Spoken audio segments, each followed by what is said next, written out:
Já, gott fólk, við höldum áfram. Alls konar hefðafólk búið að reka fjörur okkur í dag. Og hér nú aldrei svo rúsina komin í sófan til mín. Enginn annar en tónskáldið Atli Örvarsson. Hjartanlega velkomin. Takk að ég kærlega fyrir. Gaman að fá þig og sjá þig. Já, sömuleiðis.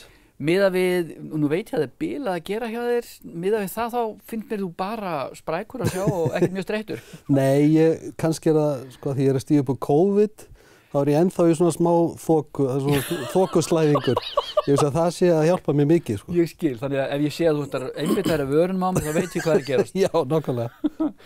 Herðu, ég var hérna, ég kíkti aðeins á netið. Já. Mér sýnist að það séu það bil nákvæmlega 35 ár síðan að Stuðkompaníið skomberaði í músíktilraunir. Heyrðu, já, þetta er 87? Já, þetta er bara, sko, þetta, við fórum suður, við minnum að bara hafa verið í páskafríinu, sko, í skólanum. Okay. Þannig að þetta er næstuði bara akkurat 35 ár. Það er geggjað. Já. Þú ert búinn að spila á nokkur hljómbónu síðan? Já, ég hef marga hljómfjöruna sopið síðan þá. Já. Ég er klárlega að fara á ball með þér. Já. Það er alveg á hreinu, í Garði og víða, sko. Ég náttúrulega ég er 80s kynslóðin. Já. Þannig að ég var fyrir og flammið þarna á böllunum. Ég man eftir að ég steig dans við ykkur allavega í Miðgarði. Þú dansaði í Tungsljósinu Ég dansaði í Tungsljósinu. Já. Trilltur ég á mitt. Já, einmitt. Nei, þú er náttúrulega ekki komist hjá þessu. Við já, þetta var rosa ævintýri, sko, og við vorum bara sveitastrákar að norðan sem fórum í landvinninga til Reykjavíkur og kannski, ég veit ekki, ég held að það góða við æskuna er að maður er ekkert eitthvað að reikna með einhverju eða reikna eitthvað út eða eitthvað, þú bara gerir. Já. Og við bara gerðum og þetta gerðist. Þetta gerðist, einmitt. Og þú er ekki lítið öxlið, ég meina, svo fórstu bara þú ert búin að vera í alls konar ballböndum síðan, varst ekki með öllum þessum stóru? Jú, ég náttúrulega, sko, fór í Sálina Sjónsmíns, skömmu eftir ég flutti suður til Reykjavíkur sem var þá, 1990 og spilaði með Sálinu svona á hennar gullaldartíð svolítið. Þarna Rauða platan, Garg og þessi þungu högg. Já, ok, ég hef klárlega að fara að ball með þér. Já, ég held að hjá því hefur þú bara ekki komist. Ég er bara hreinlega ekki og ég fein Þannig að það var voða skemmtilegt líka náttúrulega og reyndar í millitíðinni spilaði ég svolítið með Toddmobil áður en að ég fór að spila með Sálinni. Einhverju svona tónleikaferðalagi til að styðja við eina plötuna þeirra. Svo fór ég til Ameríku að læra og þá er eiginlega Sálin komin í eina sínum fjölmörgum pásum. Já.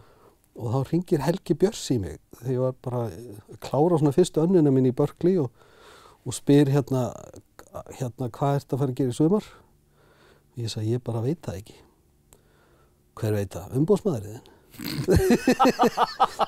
Ég sagði, nei, hann veit það ekki heldur. Þannig að ég man ekkert hvað ég sagði. En allavega, þannig var það ég spilaði með Sólinni 2-3 ár líka.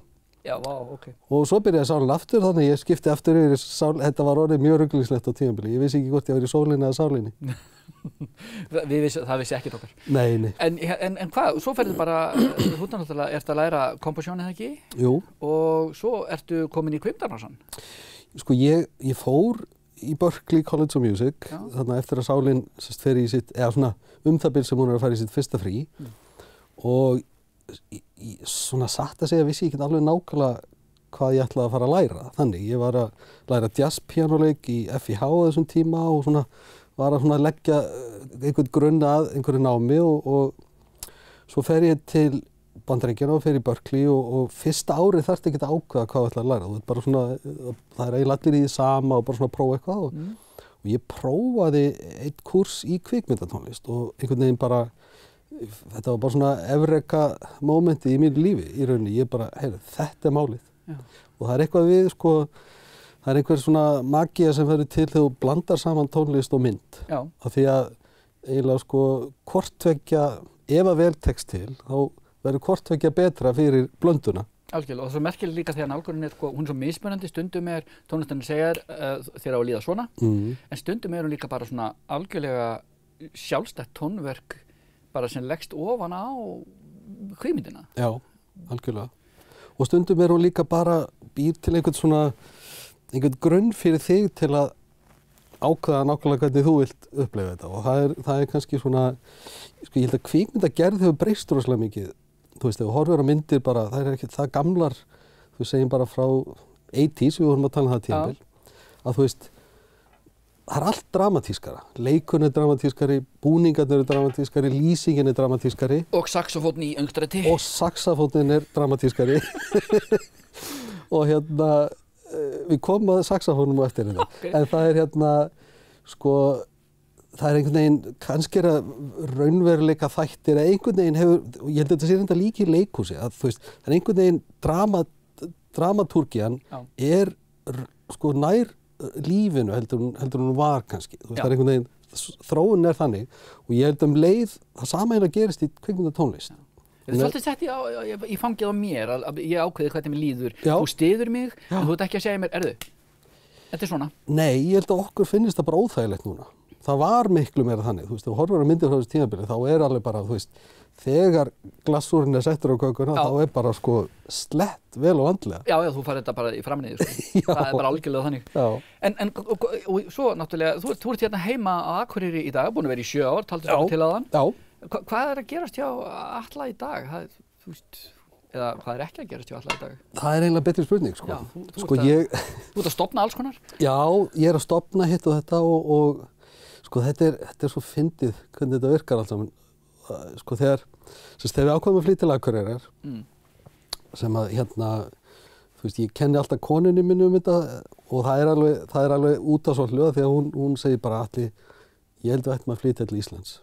Við getum ekki réttlætt að gera það ekki, ef við getum boðið börnunum okkar upp á búa í Íslandi, þá verðum við að gera það. Þannig að ég sagði náttúrulega bara já og lagði reynda til að fara til Reykjavíkur. Nei, þá getum við alveg spúið í LA, þá ertu bara í bílnum að keyra og eitthvað, förum bara til Akureyrar. Mikið áttu skynsama konu? Já, mjög skynsama konu og og þetta náttúrulega búið að reynast okkur gríðarlega vel, en ég verð að viðurkenna að svona innst inni var ég svolítið hræddur að ferill minn væri bara búinn og fór svona að hugsa til þess kannski að kenna á píanó eða eitthvað. En sko því gagnstæða hefur komið á daginn að bara ég hef aldrei haft meira að gera og hluta til tilviljuna því að þættir sem ég var svona byrjaður að vinna við, þessi Chicago-seríur, náðu bara miklu flugi og síðan hafa þeir framleiðendur farið að framleiða ennþá fleiri þætti undir nafni FBI og einhvern veginn þótti leggja beinast við að ég héldi bara áfram með þetta. En svo líka að það einhver svona smá exotík í því að vera á Íslandi og ég held að þykir bara svolítið flott og eins og ég segi stundum við erum svona eiga okkar moment á Íslandi að mörgu leyti núna, þú veist, það sést á þessum ferðamannastraumi til dæmis fyrir COVID og íslensk tónlist náttúrulega í hávegum höfð og kvikmyndir orðið og þættir og guð með þetta hvað. Þannig að, þú veist, Ísland svona cool og exotískt og þannig að ég held að það bara hjálpað en allavega þá niðurstaðan svo að það bara brjála að gera. Já, menn, þú ert að stofna flugfélag, útgáfufyrirtæki það ekki líka og bara... Sko ég náttúrulega ekki að stofna flugfélag einn, en þú með þín ég er með, já, og það svona, þetta datt upp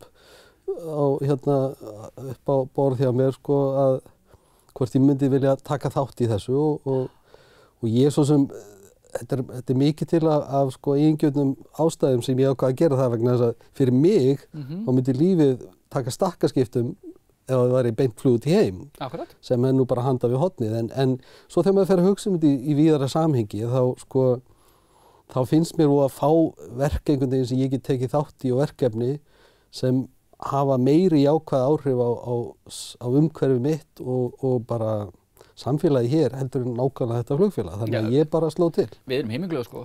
Ég vona það og svo bara, þú veist, svo bara halda fram að kaupa miða. En ég meina, það náttúrulega ganga og eins og business og allt svona, en allar svona kannanir og rannsóknir sem voru gerðar fyrir, það benda til þess að sé bara markaður hérna og ég hef mikla trú á þessu. Ég held líka, sko, ein af könnunum sem var gerð og nú ætlum ég að vera svolítið leiðilegur að fara að tala einhverja statistík, en sko, það var gerð einhver svona exit könnun af Ferðamálastofnun og ferðamenn sem að fara frá landinu spurðir ef þú kemur til Íslands aftur, myndur þú vilja sleppa því að fara til Reykjavíkur eða fara bara beint út á land? 70% af þeim svöruðu játandi. Hanna?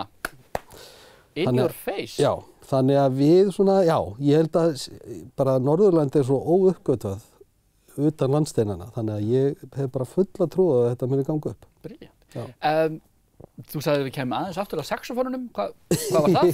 Saxofónin, já, sko ég er að gera kvikmynd núna fyrir Netflix í Frakklandi, leikstjóri sem ég hef unnið með oft áður frá Bandaríkjunum, fluttist til Frakklands og býr þar núna og er að gera mynd þar og myndin fjallar mikið henni gerist neðansjávar. Þetta er eiginlega svona sálfræði trillir sem gerist í svona heimi kafara.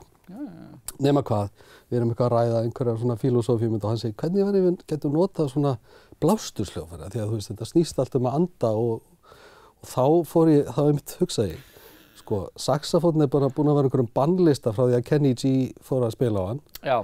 Og það er bara af mjög góðri ástæðu. Já, það er algjörlega bara, það þurfti að taka í taumana. Það þurfti að gera það. En ég hugsa með mér, það er eitthvað tækifæri hér. Að sko, bara ef ég læt saxofónleikarinn spila eins mjúkt og lágt og hann mögulega getur, þá kannski heyrir ekki að þetta sé saxofón. En þá heyrir bara svona blástursljóð. Þannig að ég er að vinna í þessu, sko. Ég hef oft gert þetta, þú veist, til dæmis hef ég reynt að svona setja harmoniku í flest skor sem ég hef gert. Já, gott. Bara svona fela hann einhvern veginn, en það er bara svona djók fyrir mig að sé harmonika í, þú veist, einhverjum aksjónmyndum í Hollywood. Menn þess að þú hugsaður Bissa, þú hugsaður Ribbidi-Bidi? Fyrsta sem er þetta var náttúrulega einhver illífur harmonikuleikari. En svo ertu fjölskyldufaðir, þú þarft að baka, eða þú ert að elda, já, mögulega baka og sækja og skutla, ég meina, og hvað, farið á skíði, farið í sund, hvað? Já, hvort tveggja, öllum döðatímanum. Sko, já, ég elda dálítið mikið, mér finnst rosalega gaman að elda og það er mjög svipað að semja tónlist. Þetta er svona, þú þarft að taka einhver hráefni og setja þau saman og vonandi virkar það, sko. Og ég hef ekki verið mjög duglegri að baka, en dóttir mín er búin að ákveða það núna í vikunni, erum við að fara að baka. Þannig að ég held að það eru einhverja súkkulaði bitakökur í framtíðinni. Geggjað. Þannig að þú eru reynslun ríkari þegar þú kemur næst og getur gefið okkur uppskriftina. Mögulega. Ég held hún sé frá eldum rétt, þannig að ég vissum að þetta klikkar ekkert, sko. Það klikkar alveg örugglega. Nei. Herðu, hjartans þakkir fyrir komuna og spjallið. Bara þakka þér. Ég verð að fá þig aftur í, það er svo mikið að gerast hjá þér. Já, ég hef ekkert að gera, hangi bara heima og horfa á sjónvarpið. Ég veit, það er döðutíminn, þetta er fræði. Já, heyrðu í mér. Gerið það. Okay, hjartans þakkir fyrir komuna. Takk sömuleiðis.